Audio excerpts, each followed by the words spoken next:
कि बिल्ली तो सबको परेशान कर रही है, तो सभी जानते हैं बिल्ली सबको परेशान कर रही है, पर घंटी बांधेगा कौन। 50 लड़कों के साथ रणधीर वर्मा चौक में इस आंदोलन को स्टार्ट किए थे। ये 50 लोगों के साथ आंदोलन खड़ा किए थे और ये 5 करोड़ तक जाएगा, यानी इस राज्य से बाहर भी चर्चे होंगे। इस बात का हमने सपने में भी सोचा नहीं था। मुखिया का चुनाव नहीं लड़ेंगे, लोकसभा का चुनाव लड़ेंगे, ये चीजें कहाँ से आई अचानक से और इसकी शुरुआत कहाँ से? और फिर मीडिया में एक बयान आता है जो लगभग 19 मिनट का होता है। उसके बाद पूरे राज्य में परिचय के मोहताज हम नहीं रह गए। तो मैंने कहा वो मैं नहीं था, जो लड़का हाईलाइट हुआ वो एक नाम नहीं था, वो दर्द था जो हर एक झारखंडी के दिल में छुपा था, लेकिन मजबूरन कि बोलेगा तो कौन।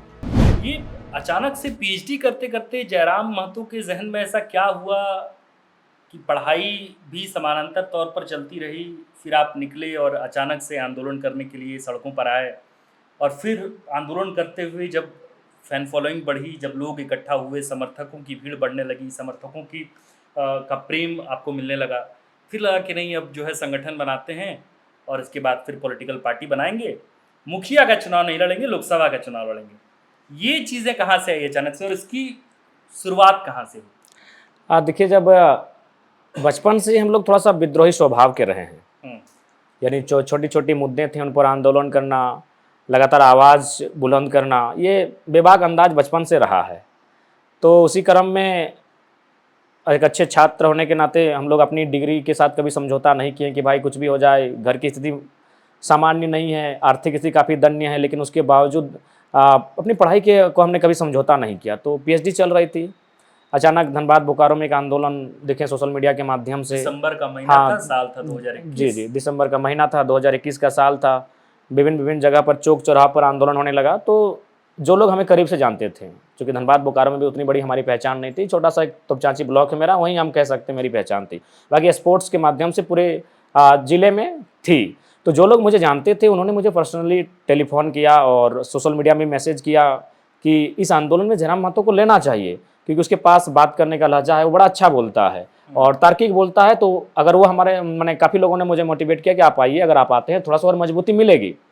तो फिर हम बोले कि देखिए हमारी माँ का ये एकेडमिक बैकग्राउंड को देखते हुए तय हुआ कि जयराम महतो को इस आंदोलन में बुलाया जाए, या फिर एक क्षेत्र से आप आते हैं? नहीं, मैंने एक जानकारी होने के नाते, बाकी लड़ने वाले छात्र बहुत सारे थे। तो मेरे जो कुछ साथी थे जिन्होंने सोशल मीडिया में पर्सनली कहा कि किसी के पास मेरा नंबर है तो दीजिए, उनसे संपर्क करेंगे। तो इस तरह का मैंने, जब बोकारो में आंदोलन आग लग चुका था तो धनबाद में जब एंट्री की बारी थी तो सबका ध्यान आया कि एक बार उस लड़के से बात करनी चाहिए।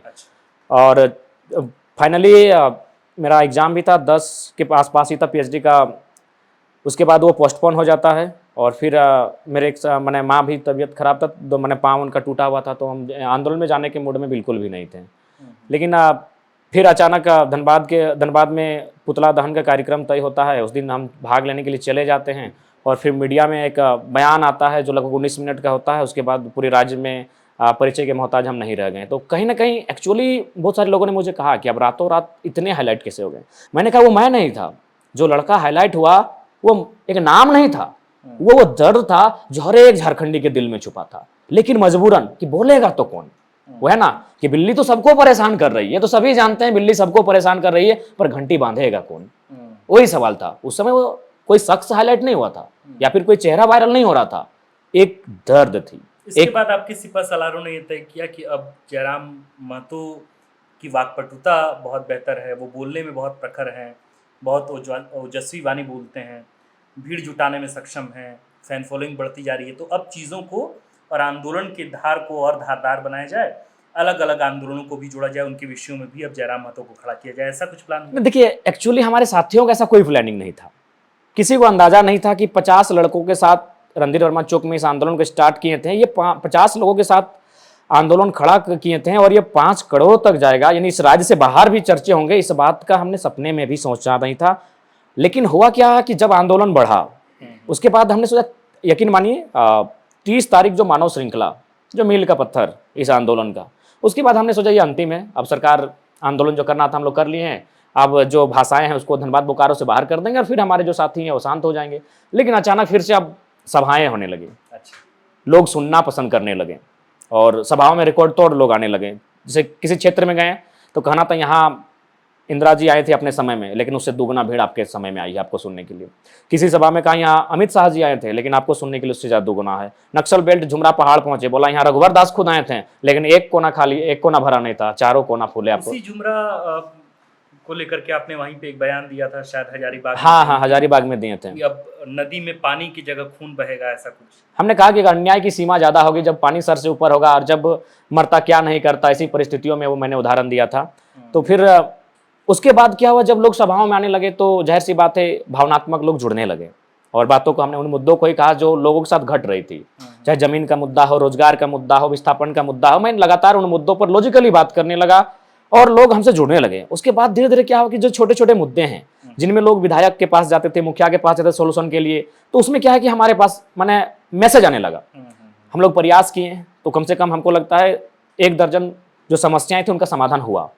चाहे कंपनी में मृतक के बाद मुआवजा की बात हो, या फिर कुछ नियोजन को लेकर जो जिन्होंने जमीन दिया है उनका पेंडिंग का मसला हो, इस प्रकार कुछ लगभग 10 से 12 जो मामले थे उनको सॉर्ट आउट किए।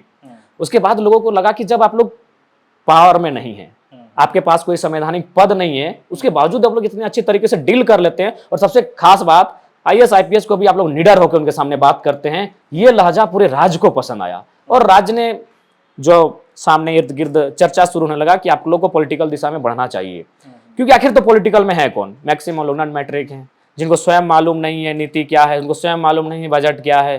तो ऐसे में यदि नुकसान देश का राज्य का तब होता है जब अच्छे लोग चुप बैठ जाते हैं। तो जब आप लोग आ ही चुके हैं, जब इतना त्याग कर ही चुके हैं, तो एक बार पॉलिटिकल सोचनी चाहिए। अगर आप चाहते हैं कि हमारे वीडियोस का नोटिफिकेशन आपको बिना देरी के मिलता रहे, तो आप इस चैनल को फॉलो और सब्सक्राइब जरूर कर लें। बाकी आप हमारे काम को लेकर कोई सुझाव हमें देना चाहते हो तो कमेंट बॉक्स में आप सादर आमंत्रित हैं। इसके अलावा हमारे वीडियोस आपको अलग अलग ठिकानों जैसे फेसबुक, इंस्टाग्राम, ट्विटर पर भी देखने को मिलेंगे, जिसके लिंक डिस्क्रिप्शन में डाल दिए गए हैं। शुक्रिया।